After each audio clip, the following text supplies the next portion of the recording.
generations. And now, the power of two restores the one. We got a bidet!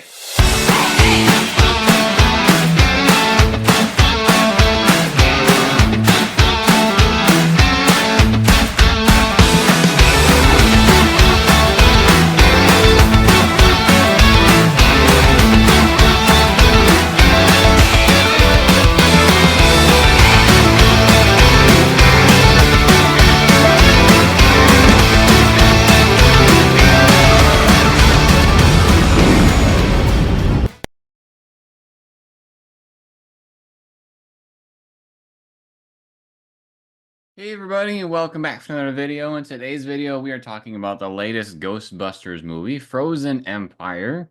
I think this is, let's see, technically the fifth Ghostbusters film in the series, because we got the original two, we got the Melissa McCarthy one, and then Afterlife, and now this one. So the fifth one in the series. Is the one with the women a part of the series? No, but it's I was saying it's the fifth Ghostbusters film. I don't know if I'm not saying it's part of canon, but it is the Okay, fifth film. this one is part of the original canon. Right. Okay. I have not seen the one with the women's or the ladies, so I just wanted to clarify. Little side note, since you brought that up, I'm pretty sure the company itself is kind of like disowning that movie because they've released like Blu-ray sets of the Ghostbusters series or movies, whatever you want to call the collection, and that one is usually left out. So I think the company very well knows that people don't care for that. But anyways, we're here for Frozen Empire. So we're going to give you some non-spoiler impressions and a rating for the film, and then we'll start talking about what happened in the film. So I guess I'll just go ahead and kick it off. I want to mention kind of where we're coming from with this film. Like, I personally don't remember the original, Don't Kill Me. I don't remember the second one too much. I remember bits and pieces of the first one. I can recall, some of the major things, some of the, actors and actresses, but the second one, I don't remember anything. I did not finish the Melissa McCarthy one. Again, not part of canon. Right. There's a reason why I'm saying this, so hold on here. We saw Afterlife, but I don't remember any of it. But I went into this movie fresh, and so I had heard some of the reviews were not so great. I didn't read why, I just saw they were kind of low. And I actually had some discussion with my students because I am a teacher. And one of my students said that they had heard one of the reasons why people were giving it bad ratings was because it was kind of a cameo slash nostalgia fest, and it didn't really, serve a greater purpose. I didn't get to fall into that role because I didn't remember anything, so none of this could be like nostalgia for me. So I actually got to take the movie for what it was and what I was, hoping to be entertained. So you won't be getting any discussion about that type of thing in here. What my thoughts were is I saw the trailer and I thought it was going to be an all right movie. I remember, when I watched Afterlife, I didn't quite, like, I wasn't super excited, but it was all right. And so I think Sarah was the one between the two of us that was much more excited to go see this film. I did not really care for it. I think the movie took way too long to get to the point. It was to the point where I was like, man, it's kind of getting long. And I looked at my watch and it had already been an hour and 15 minutes before we get to the beach scene that's in the trailer. And in my opinion, that's kind of like where it hits the fan. Like, that's where we get introduced to this evil thing. But that's not quite how it goes. I was thinking that that was going to be like the opening scene of the film, and then we were going to, get more of this creature early on and, see how the Ghostbusters deal with like this new environment with all the snow and ice. I don't remember that ever happening before. I was kind of looking forward to maybe like a day after tomorrow type thing happen, because that's what happened in that movie is the world froze over and they had to figure out how to survive. And so I was kind of hoping for that to happen, but it was a complete different take to get to the point of the film. Can't talk too many things without spoiling stuff. So I thought it was slow. There was a lot of character development. There was plot lines that I thought really didn't matter. I thought, see, Finn Wolfhard, I think he was kind of disrespected in this film just because he had nothing to do. He was literally there as a face, and he had like a side quest in the film and didn't really pertain to any of the main events. He He was didn't have very there. many lines. Right. It makes me wonder, like, was his role diminished a little bit because he had to work on Stranger Things or something? Like he didn't have as many days available in his schedule, so he had to do less? I don't know, but something was going on with that. Um, yeah. And then once we actually get to the main event, it doesn't last very long. And so I thought that was kind of dumb too. So I was underwhelmed with this film. I know Sarah is on the other end of the spectrum. So Sarah, what did you think of the movie? So since you talked about where you're coming from in terms of what movies you've seen and whatnot, I'll go ahead and do the same. I've definitely seen number one. I remember a good chunk of it. Number two, I'm sure I've seen it, but I don't really remember what's in that movie specifically. And then Afterlife, we saw that when it came out. That was 3 years ago now. So I remember the main plot of it, but not really like super tiny little details. There were characters in this one that I recognized from being in that one. I remember in Afterlife, it was kind of it was a little bit of a bummer that the I almost called them retro characters. That's not really the right Like word for that. uh, legacy characters. what? You're thinking legacy characters. Legacy characters? Okay. I remember with Afterlife being kind of bummed that the legacy characters didn't really come in until like the very end, and even then it was only like one or two of them. Whereas this one, you could tell from the trailer that it was kind of like the whole group back together again, right? Except for Spangler, because we know from the previous movie that he's not around. He's gone. Because I'm pretty sure because he's dead. Uh, like that kind of gone. But anyway, so that was something from this movie that I really liked was I feel like those legacy characters were a lot more involved. They all had their individual little roles, some of them more than others. Um, I thought the movie was fun. I thought there were parts of it that were scary or kind of creepy or almost like bone chilling.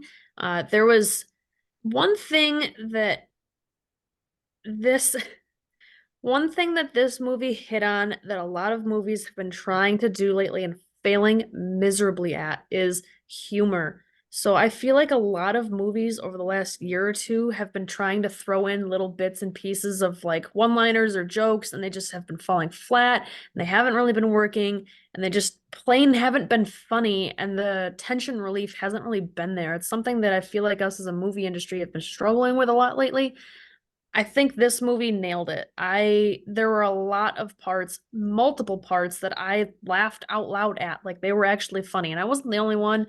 A lot of the theater laughed a lot louder than me. I try to keep myself kind of quiet because loud people in the theater drive me nuts. But the point is that this movie I thought had that humor piece to it, and it actually worked. It wasn't just awkward. It wasn't falling flat. It was good. So I really enjoyed the movie. There were some little pieces that weren't necessarily perfect. As Jeremy mentioned, the whole day after tomorrow thing. I said it first, Jeremy. I'm just saying. I'm the one that told you that. Um, that was something that you get from the trailer. It seems like the freezing over thing is going to be happening pretty much the whole film, and it really doesn't come in until much later. So that was kind of a little bit of a bummer. I guess you could say that's kind of a spoiler, but I mean, it's the fact of the movie, right? Oh, believe me, once we get to the spoiler section, I'm going to start with all that discussion. So Yeah. don't worry about that. Uh, as Jeremy pointed out to me before we started recording, there were some issues with continuity between the trailers. And if you notice, the original teaser trailer and then the final trailer, they're very different. They show a lot of different things. That is for a reason. That is because a lot of the things in the teaser trailer were cut, or maybe they took different angles of, or they just straight up left the whole shot out of there. Um, Even from the poster is showing basically a good chunk of our group in red jackets, and I'm pretty sure only the one girl, Lucky, wears a red jacket in this. So it's kind of weird to have those the discontinuity of that, and it makes you kind of scratch your head, like, why would you have something as a movie poster that doesn't really match what was in the film?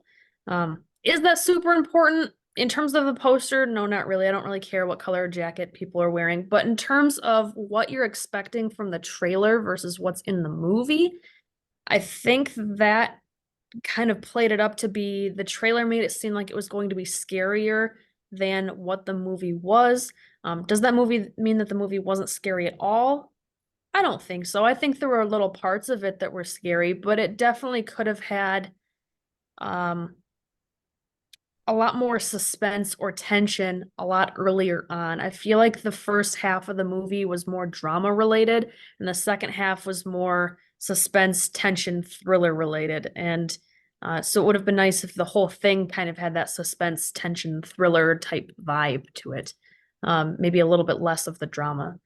But I'm gonna roll right into ratings. I'm giving this movie a 9. I really enjoyed it. It just had those couple little issues that's really pulling me from a 10. Walking out of the theater, I was dead set at 10 out of 10 because I just was so pumped and I liked it so much. And then I started to think about it. And a lot of times when you start to think about movies and you kind of realize some of the things that don't quite line up, it kind of makes you scratch your head a little bit.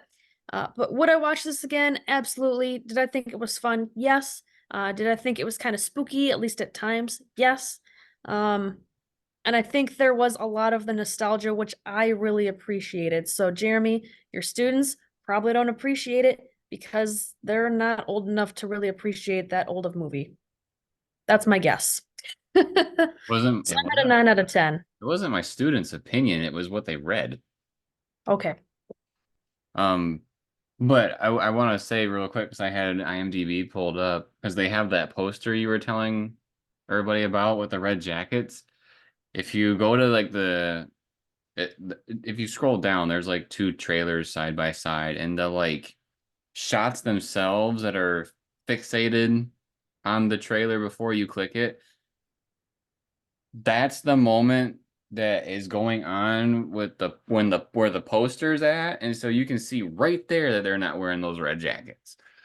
Um, so I just think that's kind of hilarious. Um, yeah, so I I'm not gonna be too harsh on the film. Uh, I would say Keep it real. it's an average film, so I'm gonna go with a 5. Um, I walking out of the theater, I was feeling a little more harsh because I was probably a little bit more angry about the fact that I almost feel tricked because of the trailer stuff, but I also feel that it took way too long, but at the same time, that doesn't, take off a gajillion points because of pacing. So I think it was an average film. It wasn't amazing to me, but it wasn't stupid by any means. It had a plot that functioned. It just took a long time. It wasn't the way I would have done it, but it did what it wanted to do. So, um, yeah, that's about all I got for it without being with spoilers. So we're gonna transition to spoilers here. If you want to stick around, go ahead. If not, click away. But the first thing, before we jump into what happened with the movie, the first thing I want to cover right away is what is this issue with the trailer? So when I was talking about how I had thought from the original trailer, because whenever you watched, or when this movie was first ever talked about and they had previews for it, they always emphasize this whole beach scene. Like this scene takes so long in the trailer. And when we get to it in the movie, which was the hour and 20-minute mark, or hour and 15-minute mark, whatever I said, that's when this happens. And we don't get anything from the trailer where we get to actually see a lot of people's reactions. In the trailer, we see, people in the little compartments for the Ferris wheel that are, scared. We see people running away from the ice storm on the beach. There's a couple of things that we do get. I remember the girl that like kind of looks over the top of her glasses, and there was an older couple that's there looking off into the distance as well. But other than that, there isn't much there. There's kids like splashing in the water by a fire hydrant in the beginning of the trailer, and that's not in there either. Um, One that's really nitpicky, but it is there. When Sarah was mentioning the camera angle thing, there's the scene with Patton Oswalt where he's like, "It's so cool." Um, that part was flipped for the movie, so that kind of also tells us that something was going on, like with maybe some tampering with the final project or final product. Um, That's another thing I forgot to mention earlier is that they made it seem in the trailer, or maybe it's just because I like Patton Oswalt, so that's kind of what I envisioned. I thought he was going to be in here a lot more. He's in Dang. here for like all of 5 minutes. It's a very short part, and it's only in one part. Like it's not throughout the movie. Yep. We absolutely love him. We love watching him play Spence and King of Queens. Uh, I was hoping for a lot more of him too. Um, but also, there's another. So this is what I kind of almost it boggles my mind because I mean, you had mentioned that you thought the comedy was really good, and when I had watched the original trailer and we see this shot towards the end where our Ghostbusters people are up on a rooftop and they're supposedly watching, this evil thing, and Paul Rudd's character, his name is Gary, he's like, "Oh, that was cool," or whatever it was he said. And I had thought to myself, like, that's supposed to be what's funny in this movie. I'm past that. I need something that's a bit more funny. And that was cut from the film. That was not in the film. The four of them never go on the roof. So only two of them do later on, which is in the trailer. That checks out. But this scene that's supposed to be like that ending piece of the trailer that gets you to laugh and be excited about the movie, that was cut. So I almost wonder if they had bad feedback on that little scene when people saw it. But yeah, so it makes me wonder. Like, I almost want to watch the movie again with this trailer pulled up and be like, "All right, here, what happened?" But that really bugs me. I know it's something that's kind of really minute, but I really don't like trailers that are misleading. That bugs the crap out of me. So uh, that's what I meant by I was like a little bit more angry coming out of the theater about that stuff or irritated. But I think for me, there's a difference between something like that one line being cut, that's not such a big deal to me, but them emphasizing the beach so much and making it seem yeah, like the world was going to be frozen for most of or all of the movie, and that being completely different, that's what really bugs me more. Just because it changes the entire atmosphere of the whole movie. yeah, because like I almost feel like I didn't even the longer it took to get to that scene, the more I didn't care about what was happening in the moment because I'm like, where's this beach scene? When is this movie gonna take off? And nothing really ever happened until, like I said, that very much later. And then once we get there, we we don't even like I feel like we have to start talking about the movie, but maybe we'll do it a little different. I don't know because what I want to talk about is my problem with the villain here. Okay, so we spend the first hour 15 minutes learning about this thing because there's this like sphere ball thing that this dude brings into Ray's like antique slash paranormal shop. Uh, he's supposedly selling it because his grandma or aunt, had Grandmother. grandmother passed away, and Ray notices that, he notices what it is, and he takes out his, little ghost detector device to see if there's anything going on there. I apologize, I don't know the technical name, but it's like off the chart. Something's going on with this thing. And we get little bits and pieces thereafter about, oh, this sphere was from this picture, and this picture tells us that, maybe that this creature thing is locked inside this ball and for good reason. And so we're learning about it, but we're not really getting anything of it until the end of the film. Literally, when this thing comes out is when the ending of the film happens. So that drives me nuts. Especially since it was cool. This villain is cool. Look at that. I feel like this movie focused on a lot of little things. So just to kind of give an overview of what the movie is, I think that's gonna be a better way to go about it rather than our typical kind of play-by-play. Um, so the first chunk of the movie is the Ghostbusters doing their thing, right? They're chasing that dragon serpent that we see in the trailer. It looks like basically an electric eel, but it's in ghost form and it's giant going through the streets, right? So chasing this thing, doing a lot of damage to the city. So naturally, just like most of the other movies, I'm pretty sure this has been a thing for forever.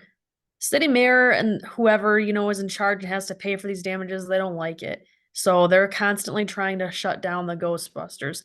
Now you've got the fact that Phoebe is only 15. She's a minor. She was riding outside the vehicle at one point because she was in the little slidey seat that goes outside next to the vehicle. So now you're endangering a minor. Um, it's like their job, so they're not getting paid. So then it's like forced child labor, so to speak, right? So I'm using major air quotes because it's almost kind of like a family activity. It's not, nobody's paying any of them. They're not getting paid at all, even the adults. So uh, there's a lot of drama between Phoebe wanting to be a part of the crew, but being a minor and having to stay home so that her family doesn't get in trouble, so they don't get shut down. She feels really outcast. She doesn't really have many friends. Um, she goes to the park to play chess by herself, which is really unusual to me. The only time I've ever seen that was in a Pixar short, and it was I really thought cute if you haven't seen it, so go watch that. my brain went there too when that was happening. No. But when she goes to move one of the pieces for the other side of the table, it moves on its own. And so it's like she's playing chess with this thing that she can't see. And we wind up being able to see it after a minute. It's actually a ghost of a girl who was 16.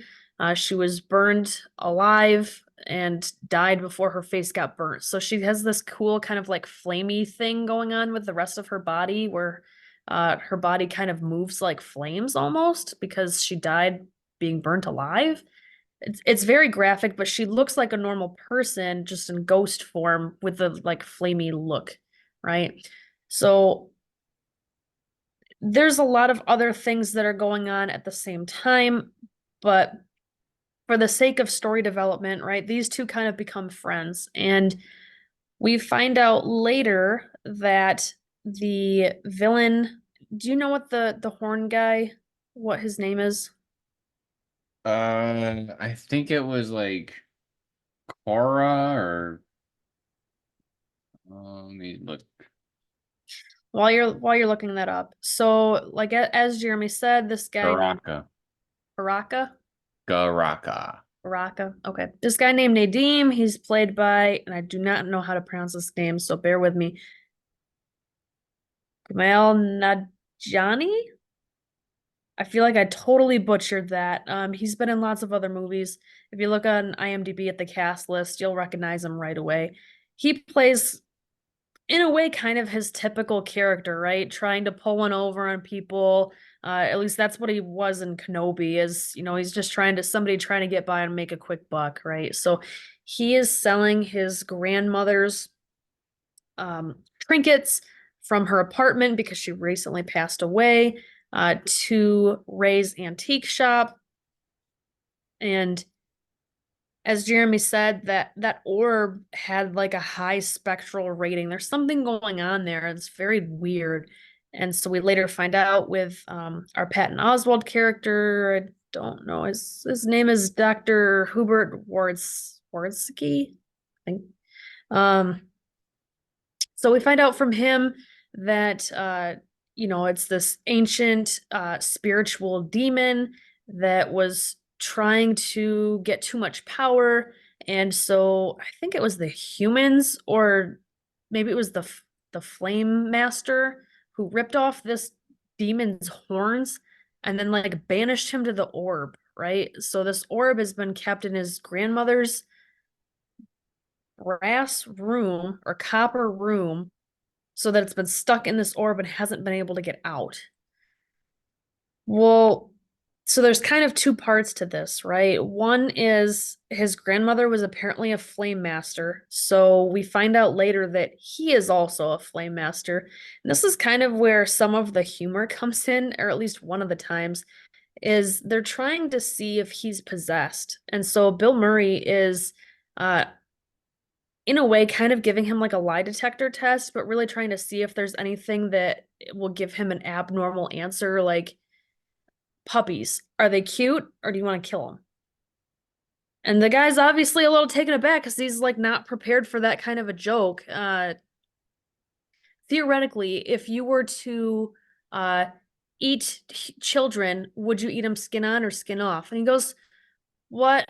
I don't want to answer that kind of question, right? So he goes, oh, well, you refuse to answer. Well, that's a bad thing too. So he's like, well, what kind of children are we talking about here? Human, not human? He's like, does that matter? Would that make a difference?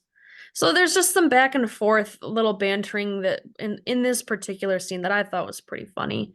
That was the Bill Murray and that guy you're talking about, Nadim. I think they were probably the funniest two in the movie.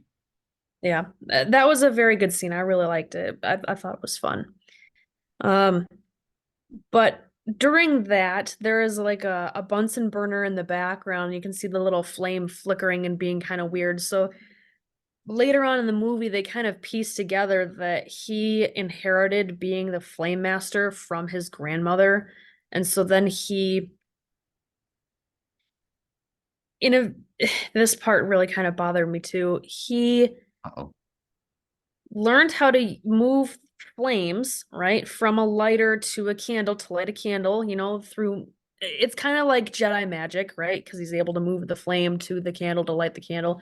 So he wasn't able to be a real Jedi in Kenobi, but here, this is where he got it. He's the flame master, that's why. Oh, okay. The part that bothered me is that later in the movie, he's like fire wielding some giant fireball and none of this is in the trailer, so that's why I didn't want to bring it up earlier.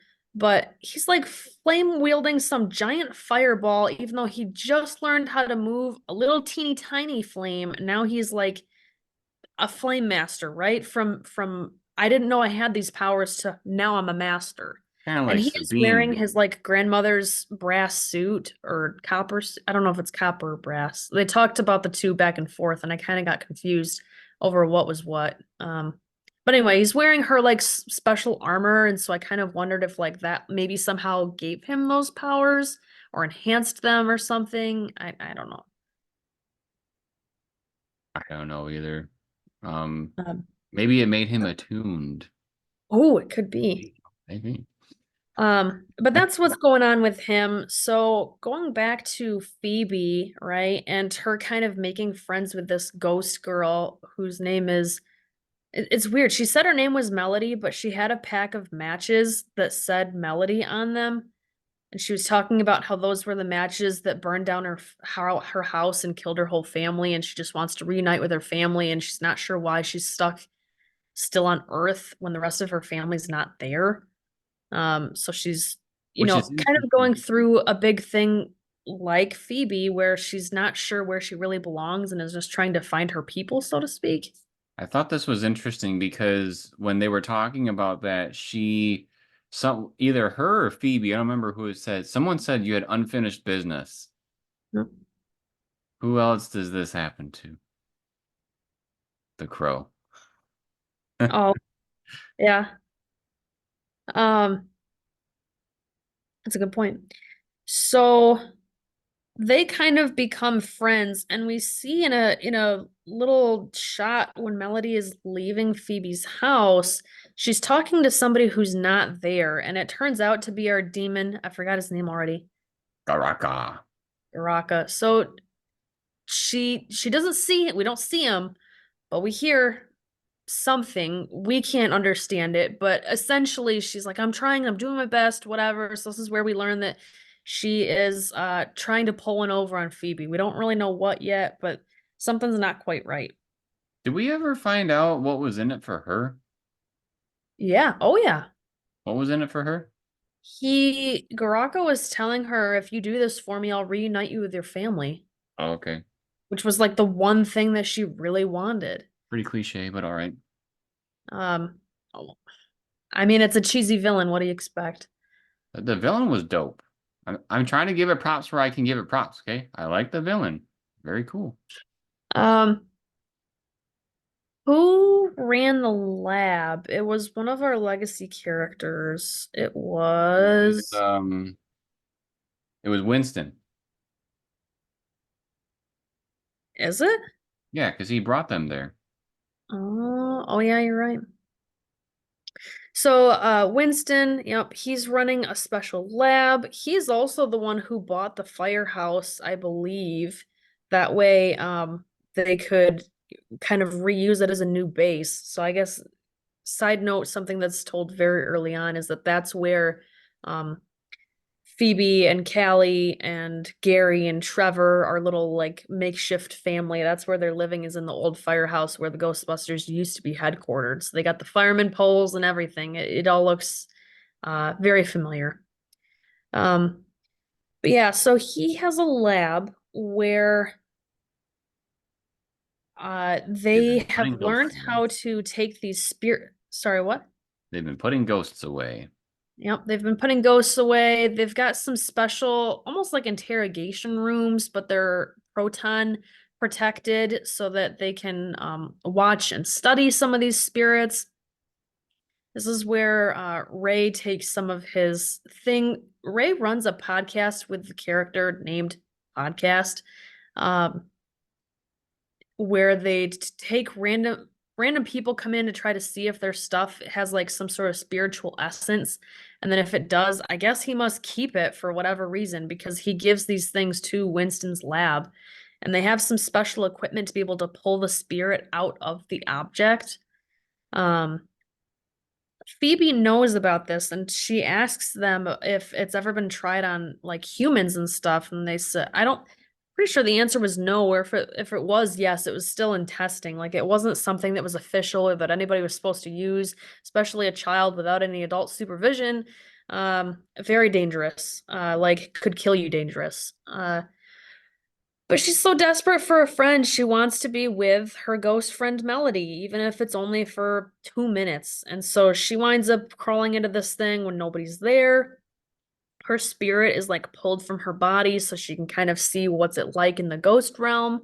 Um, but this is where things really start to turn. So the orb that's there basically almost in a way disintegrates, and Garaka comes out of this thing and is he needed a human to speak these words, but he can't control a human, so he's controlling her spirit body to make her physical body say these words, which is how the orb is opening up and letting him be released, right?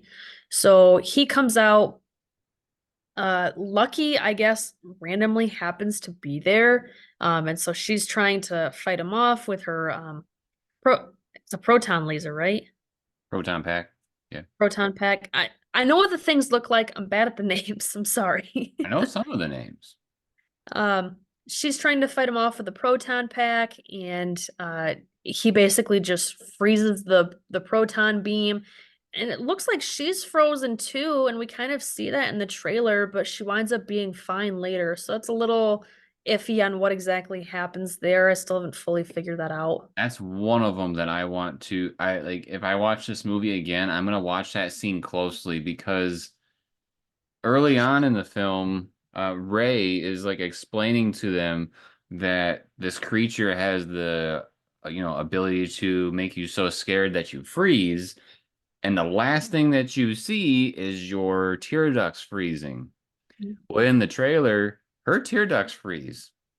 So was that the end of it for her? Was she supposed to die? But the thing is I don't remember that happening in the or in the movie. I remember her facing off with Garaka, but I don't remember her actually being frozen at all herself. Yeah, I don't know. It seemed like she was maybe starting to freeze, but then she didn't actually fully freeze. I'm not entirely sure. But somehow they wind up being able to escape and nobody's harmed. They're just really, really cold.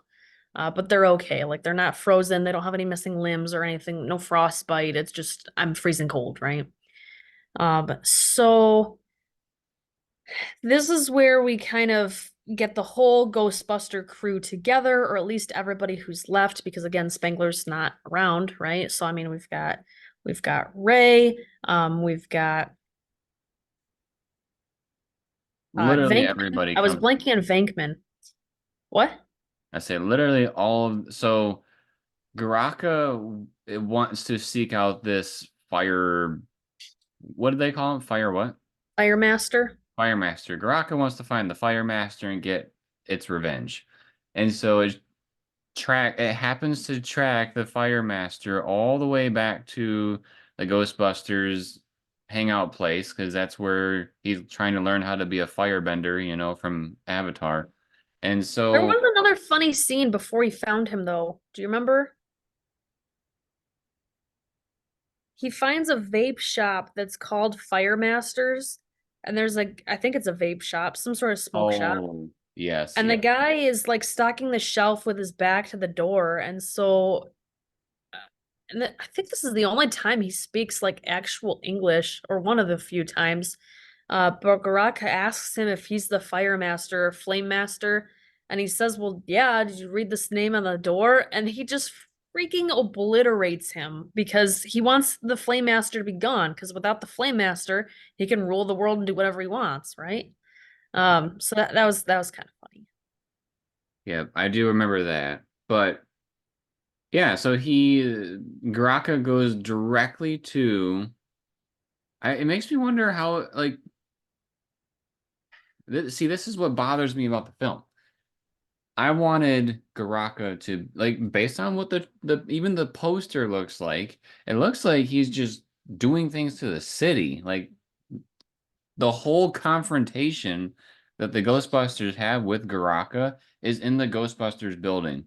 They never go outside and fight this thing. And so it bugs me that it went, straight to this Fire Master store, did its thing, and the next time we see it, it goes straight to the Ghostbusters place. It's almost like they could have let this breathe out a little bit and have more time with the villain, but we had so much other stuff in the beginning. And there's also something I want to talk about in a little bit that could have been cut as well. But um, Think his other big objective that's important to remember is that the Chamber of Ghosts at the fire station, like their main headquarters, we are 40 years after the original. Like the original takes place in 1984. This one's taking place in 2024. It's been 40 years. The ghost chamber's never been emptied. It's busting at the seams. It is so full. And he wants to let them all go because then he can control them and have like a basically an army. So I think that's part of why I think the reasoning for him going to the Ghostbusters is a little unclear because he wants to defeat the Flame Master, that way he can rule everything, but he also wants to let the rest of the ghosts go, that way he can rule them too. here's a question though. I mean, and maybe this did happen and I don't remember it. How would Garaka know about that? How would he know about this tank, let alone, I mean, he can know about the Ghostbusters because of the girl that tried to take him out, of course. But is he in this little orb and like he happens to hear Nadim, so he's like, okay, I need to find someone that sounds like that dude that's out there, or can he see outside the, like, can he see through the walls of the orb and he knows who he's looking for? How does he know these things? How does he know that there's a tank full of ghosts? I think you're asking too many questions. I'm not asking too many questions. If the point was for him to release ghosts and rule the world, this is something that should have been let to breathe in the film, because that would have been cool. It would have been cool if we would have started the film with him coming up to the beach. There's no orb business. Maybe there is, and it's like across seas, and that's why he's coming to the mainland. I don't know. And, the fire person is here in the United States. But they could have done that, and then him release these ghosts, and now the Ghostbusters not only have to take out him, but they have to, handle all these other ghosts going on. So it could have been like a massive battle, so to speak. But what we got is Garaka arrives on their doorstep, goes in there. They all try to, band together, the legacy characters and our current characters. They get those packs out and they blast them. That doesn't work. And then they all get frozen to a point, not like they're dead or anything. But then Phoebe That comes was out. that was weird for me too. I thought they should have been frozen like dead. If you talk about the last thing you see is your tear ducts freezing up, they all were basically frozen. It's kind of weird to me how everybody thawed and nobody actually died. Right, right. But then Phoebe comes out and clearly has some sort of different proton pack because the beam that's coming out is green as You know opposed to, why, right? I don't remember why. She cut off part of one of the fireman poles, although when we look at them later, they are perfectly Oh, yes, intact. yes, yes. That's But why she was asking she about the took copper. the brass copper, whatever it was, and basically plated her proton pack so that he would not be able to freeze her thing over. Not that brass or copper can't freeze, but it's some sort of a spiritual blockage of his powers, in other words. And this seemed to have been working, but it doesn't quite work. And so the what's her name? Melody, I think her name is. Is that the Mhm. ghost girl? Yep.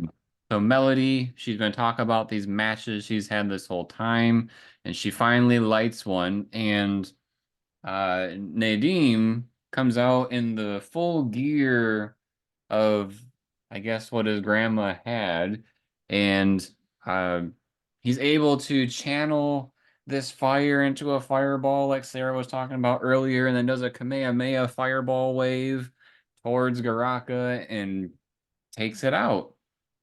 And that's literally it. That's what bothers me.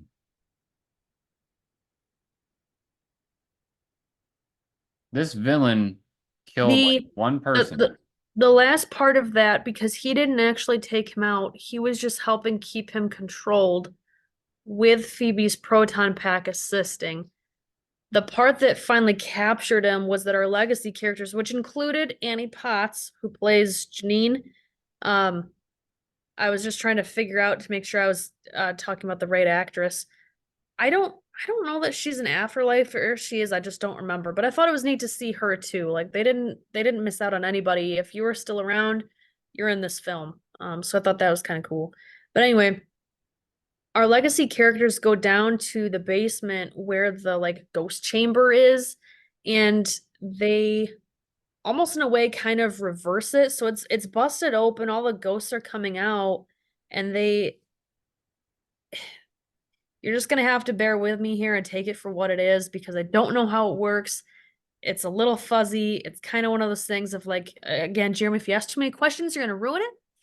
But but they, in other words, are making it suctioned, and so the ghost vacuum suctions so much so that it takes Garaka and it puts him in there.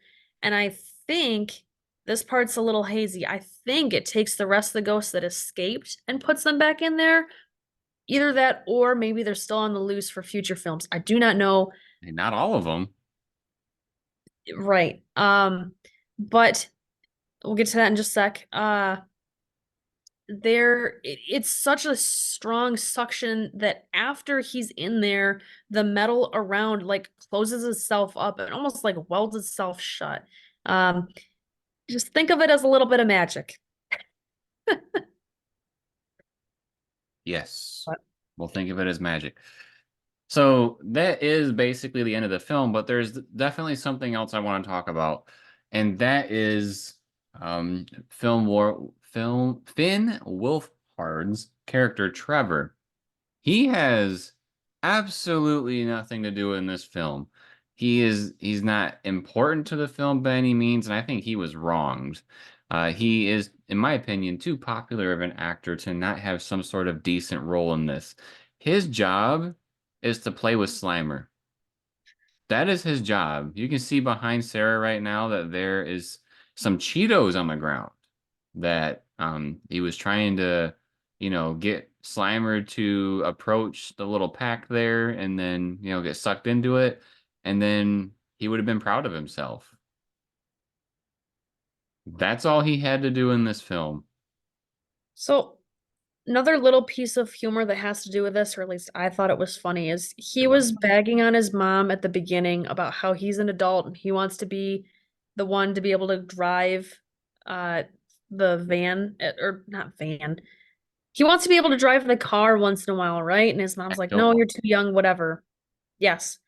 Uh when he tells his mom that something weird's happening in the attic, she goes, "Well, you're an adult, right?" And he goes, "Well, yeah." And she tells him, "Well, then go take care of it." So I thought that was pretty funny because it's very much typical teenager. I get that he's 18 in here, but teenager want to be an adult. Okay, then you get the adult responsibilities. Like it's not just all fun and games, and so then he has to go and deal with Slimer. So I thought that was funny.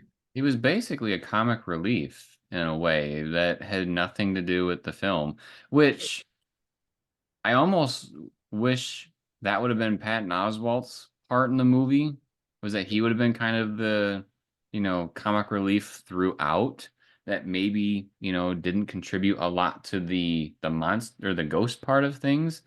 I think this character should have been way more involved. So that's I kind of do to I me. do agree with you on that. I feel like he really could. I get that they wanted to focus a lot on Phoebe because her relationship with the ghost girl Melody, that was really important to how things played out throughout basically the entire film. I get that. But I do agree with you. I think he could have had a bit more to do himself. Another big thing that they try to focus on here too is Gary's character development is trying to take the role from he used to be these kids' teacher to now he's basically their stepdad. Like he didn't marry their mom, but I think we're 2 years after afterlife, 2 or 3 years. I think in the movie they say two. But anyway, so he's basically taken on the role of stepdad, but he doesn't really want to be mean because he doesn't know his place. And so there's kind of that awkwardness. And that's just like a whole nother topic that, while I understand it adding to kind of like the drama and sometimes a little bit of the comedic relief, I feel like it I think it would have been fine if we also made time for more of the ghost busting stuff, but because that part was so diminished, it made his stuff seem a little too much, if that makes sense. And I know this was definitely supposed to be funny, but I thought it was kind of cringy when he was quoting the Ghostbusters song when he was trying to reason with his little honey there. He was like, when there's something weird in the neighborhood, who are you supposed to call? He just kept doing more and more of the song, and us as the audience, knows what he's doing, but in universe, it's not what they're doing, but at the same time, I was like, this is kind of cringy. I Please. thought it was cute. It was more cringy at the very end when Phoebe calls him dad. Like, she'd been bagging on him, about. That's supposed to be the heartwarming moment.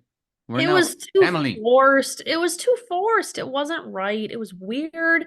I'm not saying he can't develop to be into that character, but you can't, like, over the course of a week go from, like, nobody understands me, everybody hates me, nobody wants me to be a part of the family, to, oh, hi, Dad. Like, to to this guy that you've only known for a couple years and he used to be your teacher. Like, it's just weird. It's just weird. It was cringy. It seemed forced. It wasn't natural. Ugh.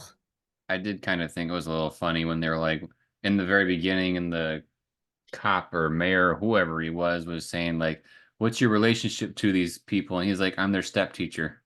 Thought that was all right. Yeah. There were some parts that I did think were legitimately funny. I'm not trying to say, because when I saw the trailer that, I was worried about the type of comedy they were going for. There were some good things in here. There was some very funny parts. So just some of them were a little cringy. I think that wraps it up well enough. Yeah. So that is our little discussion, or almost an hour now, length discussion of the new Ghostbusters movie, Frozen Empire. Sarah gave it a what? 9. A 9, and I gave it a 5. So you heard what our thoughts were. You kind of got our vibes from where those came from. So it's kind of up to you whether you want to see it or not. I would say if you are a Ghostbusters fan, I would go see it. If you love the movies, you'll probably love this one too. Oh, there was one other thing I want to, it's very small, so it's very quick. One of the things I thought was kind of cool was in the beginning, they were showing like different TV clips of Ghostbuster stuff on the news channel and whatnot. And most of those things were from either the movies or the music videos for the Ghostbusters theme song. But one of them that they showed was like a very old toy commercial, and I thought that was kind of cool to bring that back. But It anyways, was it was cute. I liked it. if you enjoyed this type of video, make sure to subscribe to the channel and turn on notifications, because we got tons of movie discussion videos coming for you this year. We will have another one coming out not too long from now for Winnie the Pooh 2 Blood and Honey, so come back here for that. Drops a like if you like the video, and drops a comment letting us know your thoughts on the recent Ghostbusters film. Do you lean towards myself or do you lean towards Sarah? Because we're definitely on two ends of the spectrum there. And then, as always, everybody, thank you for watching. We'll see you next time.